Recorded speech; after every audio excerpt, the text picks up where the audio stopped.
France நாட்டில் நான் வாழ்கிற ஊரில் டிசம்பர் 2024ஆம் ஆண்டு கிறிஸ்மஸுக்காக செய்யப்பட்ட அலங்காரம் தான் இது.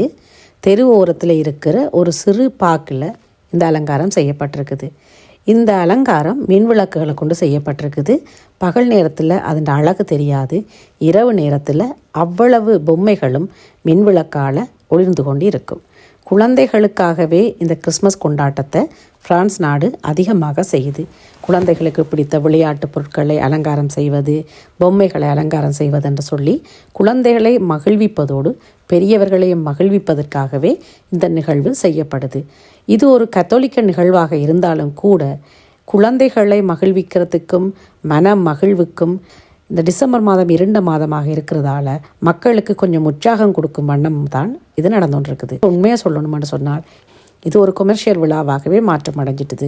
அளவுக்கு அதிகமான விலைகளை கொடுத்து பரிசில்களை வாங்கி குழந்தைகளுக்கும் பெரியவர்களுக்கும் பரிமாறிக்கொள்வதிலிருந்து பெரிய பெரிய ரெஸ்டாரண்ட்டுகளில் போய் சாப்பிட்றது, இது ஒரு கொமர்ஷியல் நிகழ்வாக நடந்தாலும் கூட இந்த டிசம்பர் மாதம் யூரோப்பிய நாடுகளில் குளிர்ந்து பனிக்காலமாக இருண்டு போயிருக்கேக்க இந்த அழகான அலங்காரங்கள் மனதுக்கு உற்சாகத்தையும் ஒரு சுறுசுறுப்பையும் தருவது உண்மைதான்.